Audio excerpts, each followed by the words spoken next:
Squid Game on Netflix. You know, I was not even planning on watching this series. It didn't look that interesting to me. Like, it kind of did. It's like a bunch of guys in pink suits wearing masks with different shapes on it, and it has ominous music. And for me, I was just like, oh, Netflix is trying to promote their mainstream stuff. I want to watch all the hipster stuff. But then my significant other was all like, oh, it's a pretty good series. It's just really dark, though. And I was like, is it worth watching? Do you think I'd like it? She's like, I think so. And so I watched it, and I liked it. I liked it a lot, actually. I don't think it was like A+ worthy. There were some inconsistencies, but I liked it a lot. I'd probably give it like a 7.5 or an 8 out of 10 overall. So that's why I'm here. I'm here to review. But before I get to that, welcome to All Day the Geek Way. I'm Jed. Hope you're enjoying your day the Geek Way, as you should every day. Don't get yourself in a Squid Game through a bunch of debt. Just letting you know. There will be minor spoilers for this, whether it be on like some characters. I will not give major spoilers. There are some episodes that are just really well done. And also some character moments that blew my mind. I had some things that were spoiled for me, self-induced spoiling, that I forgot about. And then the series was just like, oh, hey, this thing. And I was just like, oh, yes, it's like I figured this out for the first time. It's really good. But point being, just keep in mind there might be some minor spoilers throughout the video. So on to the actual review.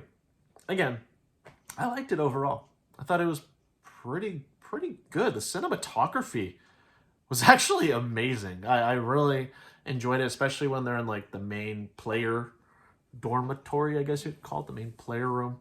They had a lot of interesting scenes in there. There's like one fight scene where it uses a lot of it makes use of a lot of lighting, and just a whole bunch is going on. If you have epilepsy, that fight scene within the main dorm area, probably don't watch it. But also because of the lighting, it makes it very distracting and hard to follow, I will admit. Neither here nor there, though. Just keep in mind when you go watch this movie, it's very dark. The series. It's a very dark series. I mean, it centers around a bunch of people who are down on their luck and they need to make money, so they decide to participate in what are called essentially the Squid Games, I guess. Or it's a set of games where they can make up to, what is it? 41.6... No. It was like 45.6 billion won, which when converted into the United States dollar is about 38.5 million, 38.6 million, roughly around there. But there's a lot of dying through children's games. I think the first game that they play is red light, green light, and if you move during red light, you get shot on sight. So there's a lot of death. In fact, over 400 deaths, at least. Don't worry, the series will make sure to keep count for you. Just so you know, there's a lot going on. It's a very dark storyline, but that being said, the characters really bring out the best in the series. So the beginning of the series, the main character, Ji-hoon, who's played by Ling Jong-jae, sorry, my Korean pronunciations, I'm going to butcher them. So just be prepared as we go throughout the review. All right, thanks. He's like a divorced chauffeur and he's a gambling addict. He is not a likable main character at the beginning. Like, he kind of puts his daughter on the wayside. He would prefer to manipulate his mom for money so that he can go with his gambling addictions. And he goes into the game to settle his debts, but as we have more time with him, we get to understand him more. Not to mention, he has wonderful character development, especially as he interacts more and more with, I'm not going to spoil the name, but the character is known as Player One, the old guy who's in the series. And he develops this relationship with him, and he shows this really caring aspect to himself, and he really exudes this quality to the other characters, whether it's like Sabyok or Cho Sang-woo, and even Ali, plenty of other characters. Like Ji-hoon, again, I did not like him as a main character at first, but he really grew on me later. And I think Zhang Jie did a really good job playing him. I was surprised how good the cast was. I mean, I wasn't really, but you know, I watched this in Korean dub, English subtitles, and I mean the delivery was excellent. I watched it in the native language. That being said, if you decide to watch it like English dub, that's totally okay. I understand people just it's easier for them to hear in the English language. Some people might be dyslexic, so they don't want to have to put in a lot of effort to try to read the subtitles. So, and it's telling the same story, so please don't feel ashamed if you're like, oh, I'm watching English dub, but I can't tell my friends, or else they'll make fun of me. Oh, it needs to be pure. Oh. Doesn't matter. It's telling the same story at the end of the day. So, um, the point being, the cast just it was phenomenal. Sang Woo, who was played by Park Hae-soo, he he's like the childhood friend of Ji-hoon, and just the way he portrays the character, like very genius, very intelligent, but also very stoic and distant, not trying not to have too many close relationships with people, but people are like gravitated toward him since he's a really intelligent guy. Junho, who is played by Hajun, he's like the police officer, detective throughout the series. We get to follow him a lot, especially as he's pursuing his brother. We get to learn about not so much his backstory, but his familial relationships. Let's see, you have Sae-byok, played by Jung Ho-young. She is probably one of my favorite characters in the series too. She's very stoic and she's very reserved. She's very distant. She doesn't trust a lot of people. But as we go throughout the Squid Game, she develops more of a relationship with Ji-hoon.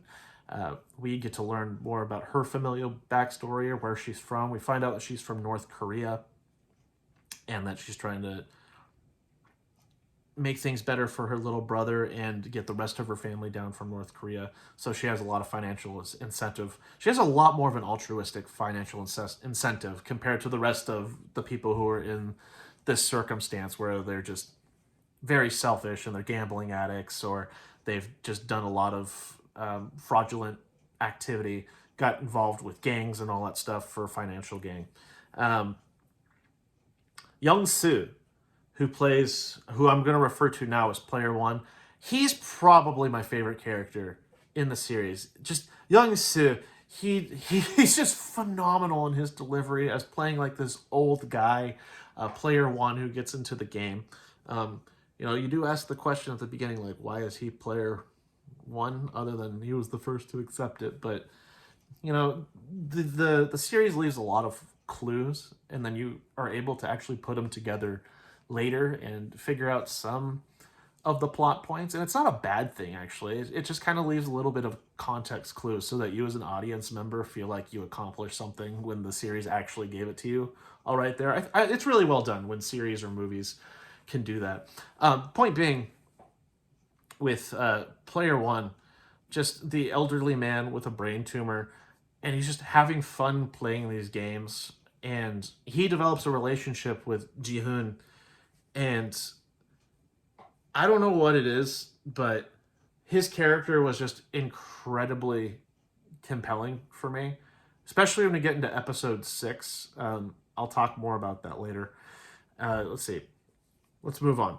You have Deok-soo, who's played by Hyo Sung-tae, and he's like a gangster, and he goes to the game to settle debts, and he stole a lot of money from bosses and underlings and all that stuff, and he's like the main antagonistic force that our central characters have to contend with. Like, obviously you have the overarching antagonist, but he's like the antagonist that in the immediate sphere where he will be the direct opposition to our main characters. So I did not like him as a character, but I guess that's an effective antagonist, ain't it?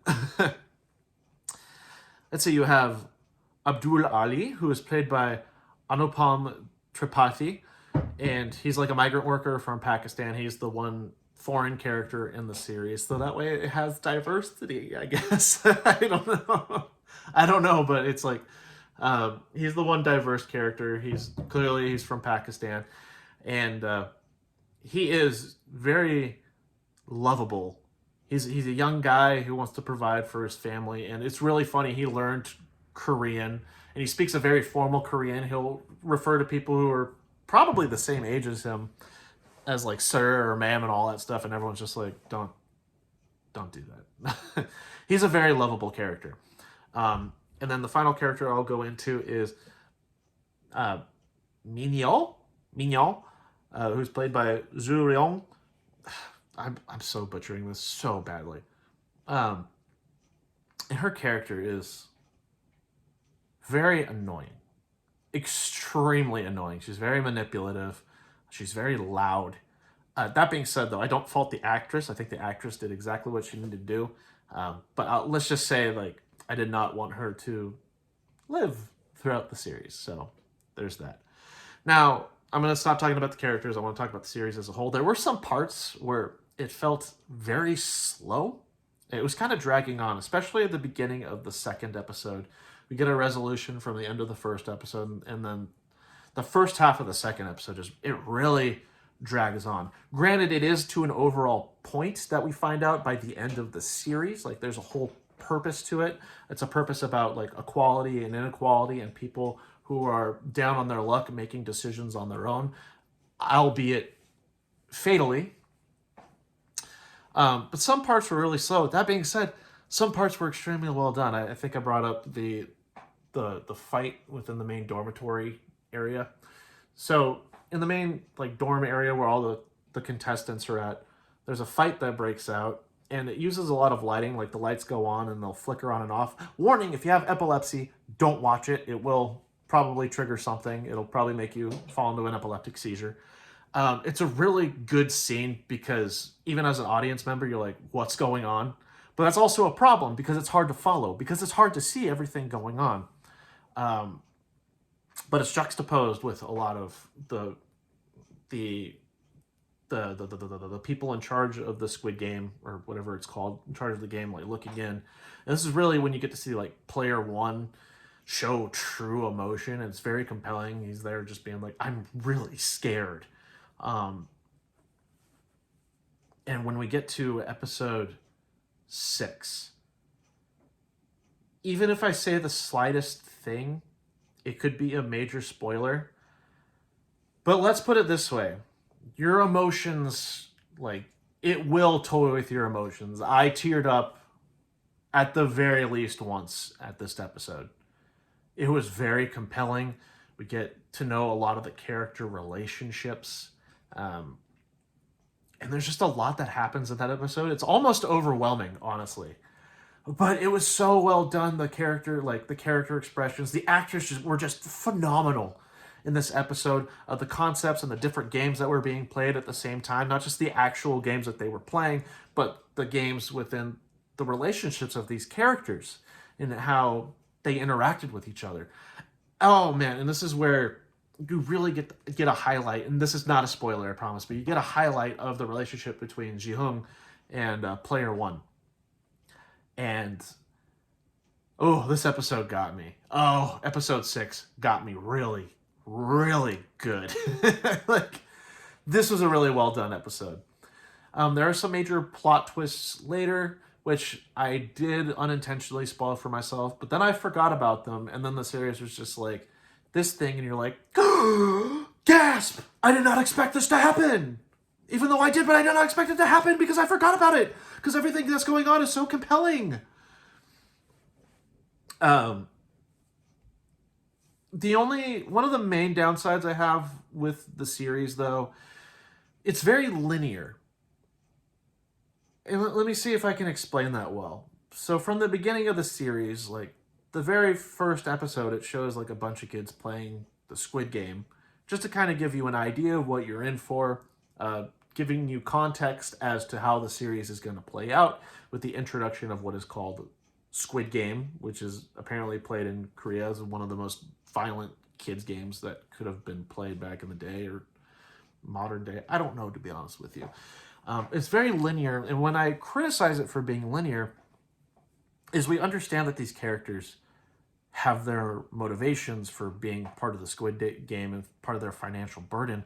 The only problem is I don't think a lot of it is explained well, especially with Sang-woo. I mean, we're told constantly, like, Sang-woo is this kind of character. He's very much this. But we don't actually have, like, a full understanding of what he did in the past to get him in this current situation. Like, he must have done some pretty bad things, but a lot of it's very much implied. It's not very explicit, and there's good things for that, but it just makes it a little bit more confusing for the audience member to be like, okay, well, why is this happening now? Why are things so tense between these characters? I don't quite get why this would happen all of a sudden. That being said, though, because it's told linearly, we are made to understand context through a lot of the character interactions, which is pretty, like, I got to give it credit. Like, it doesn't have to give a whole backstory for you to actually be able to like or dislike a character. I will say, though, because it's so linear, it makes a lot of the characters very dislikable. And when they're gone, you don't really feel much behind it. So it's a lot of the actors putting a lot of burden on their shoulders to really bring out the best or the worst in these characters and make them compelling for an audience member. So I wish they would have found a different way to explore some of the backstory, even if it could have been done in a linear context. Maybe, I don't want to say exposition. Exposition can be very, very boring. So, I don't know, this is very tangential. Let's just say some of the character motivations I wasn't very compelled by, other than Ji-hoon and Ji-hoon, Ali, and what's her name?